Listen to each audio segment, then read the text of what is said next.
What's going on, everyone, and welcome into Expected Bets for your go-to podcast for all things hockey betting. I am Gator Betting, joined by my two co-hosts today. We got Gretzky Betskis and Franco the Banker. Guys, we have arrived at our Stanley Cup champion preview. Oh, Buffalo Sabres.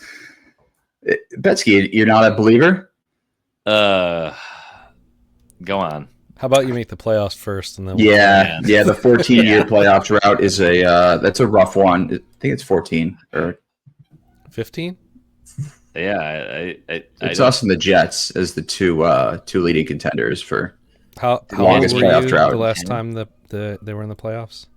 Ryan Miller was on their team. I remember that. Yeah, it's crazy though. Like Flyers actually. We always played the Flyers. I felt like in the playoffs for years. Remember watching it on Versus. Remember that station? Yeah. Yes. Or the Outdoor Network too. Just two prime channels to carry the NHL playoffs. Carry a tower. Hopefully they made some good money on those TV deals. Yeah. It's weird though. I still have memories of like going to the game, like a playoff game, and like won't see that for a while. But maybe this is our year. Last season at 79 points, finished 7th in the Atlantic, missed the playoffs again with a record of 36, 39, and 7. They did shake some things up in the offseason. Betsky, I saw you were about to go. So did you have something? Well, I was just going to say, did you go through all of K-12 and college since the last time this team's made the playoffs? I mean, that college, high school, and then I think maybe like middle school, definitely. Probably like most third, most of elementary. He was just a little wee lad. Yeah, it's been a long time. It's been a really long time since we've even sniffed the playoffs. I was serving beers the last time. I remember having it on at the bar. Yeah. Nice. Well, you're fucking learning cursive. Yeah. Well, I'm just scribbling away with a Crayola blue crayon. We did have some off-season additions. Rare trade between us three here. Peterka goes to Utah. We get Kesserling and Doan in return. Connor Timmins. We also pick up Justin Danforth. And then just a weird kind of situation with goaltending as well. We pick up Leon Georgiev. We just signed. UPL, not sure what the extent of that injury is. Levi's there playing in Rochester.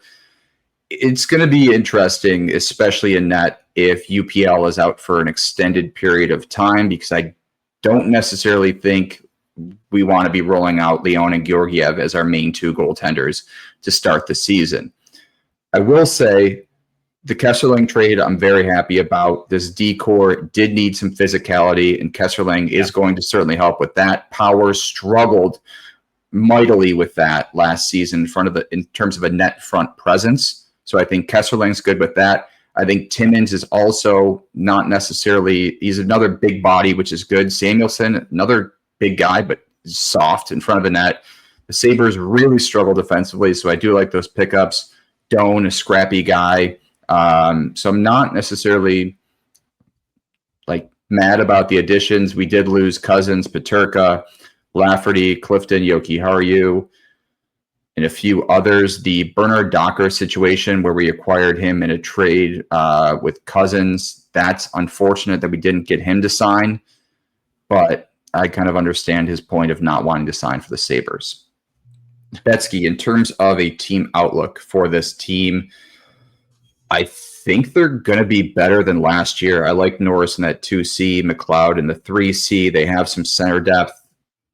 I don't think they're going to finish 7th this year. I think they could contend for the playoffs. Yeah, I don't hate that. I mean, this is a team that last year I thought had a chance too. I mean, Ottawa, and Detroit have kind of all been these three teams that have that were involved with long rebuilds, and you just keep on waiting to see them turn the corner. Last year, Ottawa did, but you can make the argument that Buffalo had the more highly touted prospects here, with Dahlin being a first overall pick and Power being a first overall pick. But as we have seen, that doesn't always necessarily mean they're the best player in the draft, nor do they carry a team. So yeah, I think the Doan plus Kesselring move was very good for both teams, and we'll talk about the Peterka side later. But having watched Utah and having watched Doan since he was in college at ASU, obviously Doan with the lineage too is you're getting true heart and probably a pretty strong voice in that locker room as he gets older, and he plays by example. He was really making up a good third line for us, which sometimes can be all the difference in games. And then Kesselring had a huge season last year. I actually got to interview him when he was in Buffalo the day before he played the Sabres and had a Gordie Howe hat trick against you guys. So maybe I'm his good luck charm, and you need him to. You might have to move to Buffalo games. Yeah. But yeah, he really came into his own last year. Big defenseman, skates well, fights. I mean, it's kind of the whole package. So it stung to lose him. And I think that's that type of defenseman this team's really been lacking. Too much finesse, not enough power, if you will. And now I think that hopefully Kesselring's play style wears off on Owen Power to help him develop into a similar player, because that's kind of what he was advertised to be. To me, the glaring thing here is this team was 10th in goals for per game last season. Yep. And now you lost Peterka, and it doesn't feel like you've added and Cousins in a way. And that's where I think this team needs to find a way to at least be in the top 15. So even if they slide on the offense a little bit here, they need to be able to pad it and essentially just become a much better defensive team, learn to win games, and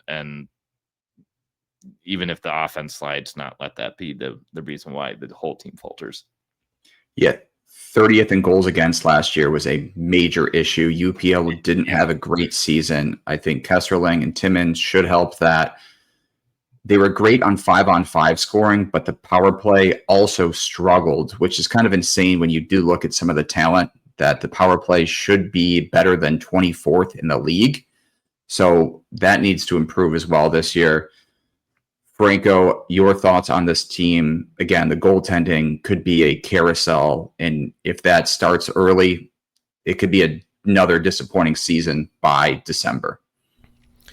Yeah, lots of question marks there. I mean, it seemed like a couple of years ago Levi was going to be the future of this team, and maybe he still is, but it's been kind of a rough go since the end of that season 2 years ago. So I don't know. It almost feels like you just say screw it and throw them out there to me with what else they have, right? Like Alex Lyon's an all right backup, so I think you're set there. The UPL injury obviously is not ideal, but I mean, are you really going to run out Georgiev out there? You know, I just can't see a team seriously. If we're saying this team could potentially make the playoffs finally and end this drought, they need to at least have like a solidifying presence in net, even if it is Levi, who's, you know, lacked the consistency so far. We know he's got the talent, so why not see what you got? But yeah, I mean, I feel like the pieces in front look good. The top three lines, I think, on paper look fantastic. You have a little bit of everything, a little bit of grit. The center depth, you know, we just got done talking about Boston's center depth. This center depth looks fantastic comparatively. Now, Josh Norris is a gigantic question mark, right? Because yes. You can't have him there at 2C and just assume he's going to play 82 games, because that's just not the realistic expectation. Now, maybe you guys get a little bit of luck here and he does play 80 or 76 games or something like that. But that might be my biggest issue, besides, you know, the back end of that blue line. With Samuelson's injury history as well. I think between the two of them, it's a big question mark, right? If you can get a nice chunk of games from each of those two players, then the depth overall for both the blue line and the center depth look fantastic. It's just, what does it look like if Norris plays half a season, or if Samuelson is in and out of the lineup every other night and questionable every night. I think the biggest question too, like, is can Kulich just really take that next step? Like, I think he looked really good at times last year. Now you're going in the season with him as your 1C. Playing with Thompson is going to help out anybody just because of what he is. So I hope he can take another step because I like what I've seen from him so far. Yeah. Is Kulich lined at center in preseason right now? Yeah. Or has he been playing wing? He has been playing No, center. he has. Yeah. Okay. Plus, I'm not convinced. I'm not convinced he needs to stay at center either. I mean, Tages has played center for most of his career, and honestly, that makes your center depth even better because if Norris goes down, then Tage can slot back to C, and Kulich can move down to 2C. Josh Doan's played center at times. I mean, he's not a true center, but he has in college he was taking faceoffs. So yeah, there's flexibility there too, which really helps. But I like the idea of keeping Tage on the wing. Let him focus. Let him focus on scoring. Don't make him play the two-way game as much. Yeah. The other issue too is just the size on the forwards. Like Krebs is on the smaller side, Quinn's on the smaller side. I believe Doan is as well. Kulich is. No, Doan's a big boy. Doan's a big boy. All right. Oh yeah. Benson is. So that's at least 4 guys right there out of our 12 that are on the smaller side in terms, but they are skilled. I would say last year that's where it hurt you guys more. Because last year I would say Peterka's more on the smaller side here, where Doan's got at least some oomph to his Cousins wasn't huge, Middlestat wasn't huge. Yeah. Yeah, I think you've upgraded in size for sure. And I think teams that don't have a mix struggle a little bit. So I think having the mix is better. In terms of team futures, DraftKings has that. Yeah. In terms of team futures, DraftKings has them at 84.5. FanDuel has them at 80.5. I love the over on 80.5 this season. Last season, just a reminder, they had 79. I think they can easily win one more game this year.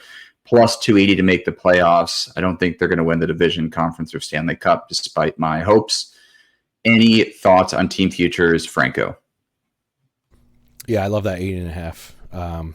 That's a really good number. I feel like just considering what they did last year and like we've kind of said already, the perceived improvement on at least the forward group and the D line. Just really need the goaltending. That needs to get figured out at some point. Like hopefully soon.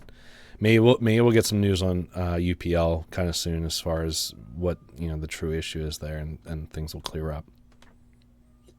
Let's see in agreement on the over at 80.5 points. Yeah, I like that a lot. In terms of player futures, they have to step forward, right? They have to. But we've said that for the past what? It's funny. I feel like we've kind of been higher than what this team has kind of resulted in over the last couple of years. Just when you look at their lineup going into the season, I feel like there's been like a comedy of errors for this team, and whatever it is, just stupid stuff, and making mistakes and injuries and just nonsense that happens with this team year in and year out. So at some point, the tide's got to turn, right? You hope, right? You got to have hope. In terms of player futures, Thompson's goal total is set at 38.5. His points at 69.5, as well as along with Dahlin at 69.5. UPL's win totals at 25.5. He had 24 wins last year in terms of points. Tage 72, Dahlin had 68, and Tage had 44 goals last season. The goal total is interesting because I believe that was his career high. So betting a guy to kind of repeat is always tough. I'm more looking towards Dahlin point total at 69.5. I think he gets 70 this year and exceeds that if he does stay healthy. But any player futures for you guys? Yeah, I like the Dahlin. The Tage goal worries me a little bit. So yeah, I'm kind of in the same boat. I think I like the concept of him scoring a lot more because he stays on wing, but he's had some injuries issues before, and again, this when you look at this team, it doesn't look like it's like overly stacked top line, or that it's Correct. overly reliant on one player, and I think they want to get away from that. So yeah, I prefer that Dahlin point total because he will be out there all the time. He will be out there on the top power play. He will be out there eating big minutes. And if this team stays somewhat consistent with their goals for, again, I think the offense is going to take a little bit of a step back here, partially because they're not in races all the time and they're not down all the time. Then Dahlin being out there 5-on-5 and helping that makes a lot of sense in that type of script, if you will. Just to clarify, Tage had a career season at 47 goals in 2022-23. So 44 was his second highest. Franco, any player props for you? I just don't like the numbers for where they're at, I would say. I will be looking to bet Tage goals like throughout the season, but 30.5 is pretty high as far as where he's going to be. I think he can go over that, but again, you miss a few games, that just becomes more and more difficult. I think it's just towards the top end of what you can expect from him. So I'm going to stay away from that. I don't mind the Dahlin look, but don't really love it. And then I don't want to look at the UPL number just because we don't know what he's going to be coming into the season. If he has a lingering health concern or something like that, maybe you look at an under there, but I don't really want to go either way. Like we said, we think this team's going to be a little bit better this year, so stay off it. All right. Here's an idea for Tage. So instead of taking that goal total, you could almost sprinkle his Rocket. 18-1. Yeah. He was 4th last season in goal scoring. He also had that wrist uphill injury. battle for sure. Don't get me wrong, but I'd rather spend $5 on something that can pay out that much than how about like a unit on him to hit 38. What was it? 38.5 or 5? 38.5. Yeah. And then be injured and miss that. So what about Lindy Ruff, Jack Adams? I know that was the other one I was going to bring up because if this team makes the playoffs, there's no debate. Yeah. No, not necessarily. Well, I mean, there could always be something else. Yeah. Or Quenneville bringing the Ducks to the playoffs. Yeah. But still, I mean, they're plus 280 to make the playoffs, right? Why take that if you can just take Lindy Ruff to win the Jack Adams at plus 2,500? Yep. Like that's it's basically kind of the same bet. It's basically the same bet. Obviously you want to have a little bit more than just them like squeaking into the playoffs, but I don't. There's been crazier Jack Adams winners. And I feel like if this team is a playoff team, it's going to be because of a big cultural shift too, partially from some of those players that we talked about coming in, playing, quote unquote, the right way or whatever, or playing trying to play every game in, game out like a playoff team. And when teams look different like that, a lot of fingers that get pointed to the coach because of it. And it's intriguing for sure. Yeah. What a storyline that would be. Lindy Ruff, last team to take the Sabres to the playoffs, comes back, does it again. It's such a good story. I mean, it writes itself. You're good to go. Any thoughts on Dahlin for Norris at 22-1? He was 4th last year for points by a defenseman. I've been on Dahlin before, and I just think it's so hard to beat out Quinn and Makar right now. Yeah, they're too good. And again, when we're talking about this, he was 4th last in scoring for defenseman last year, but the team was 10th in goals for. I just don't think the offense is going to be as red hot. And again, I think that's because they aren't going to be down 2-0 going into the second every game. I think this is going to be a different team that plays more like the way the Bruins used to play. I think that's kind of what they're trying to model after a little bit more so here than just speed and high skill. I mean, you see them move Peterka out. So, yeah. No, I agree. Darlene just feels like that guy that if he was playing in a different era of, without Makar and Quinn Hughes, he would be top 1-2 every single year. Yep. But because those guys are just that next level up, it just makes him kind of always the bridesmaid, unfortunately. He's a top 5 guy. Yes. Almost like the NFL, like the AFC. No one can beat Mahomes. Yeah. He's very underappreciated, man. Like I think he's a very good player in this league that doesn't get as much credit as he probably should. If the Sabres don't turn things around, if they don't make the playoffs the next year or two, I think Darlene's out. He's already made a few comments about that too, which I don't want to talk worst case scenario, but we could if we had another hour. All right, so we like Lindy Ruff at 25-1 to win the Jack Adams instead of just taking the Sabres at plus 280. I think that's a great bet. Any other props, and then maybe sprinkle Thompson at 18-1 to win the Rocket instead of taking his goal total. Yeah, I think that was maybe my 3 favorite for this. Even in the more I think about it, I like it more than the Darlene point total of going big on Tage, just going conservative with the point total, which feels very doable, and then another go big instead of saying that make the playoffs. I want the extra value of the coach leading them to the playoffs, especially because if they make the playoffs, they're making that team total. So I can essentially make my money on those big bets with one conservative one here.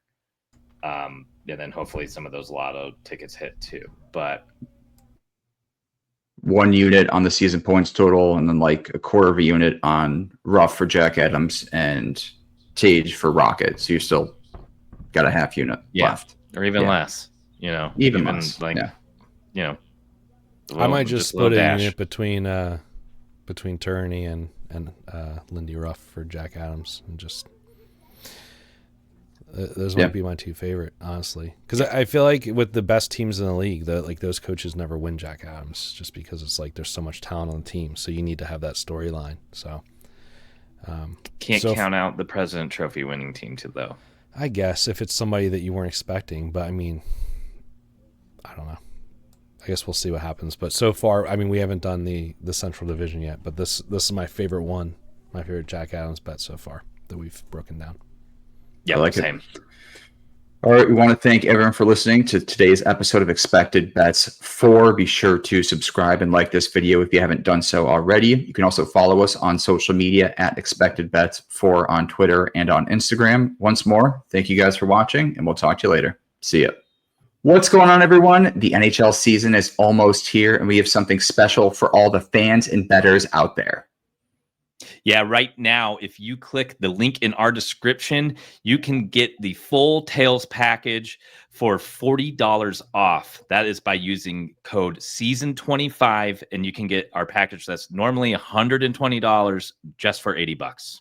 Yeah. In addition to that, you'll also get access to our one-stop shop betting guide loaded with team, player, individual team breakdowns, all the futures you could possibly want. So be sure to click that link in the description to sign up now.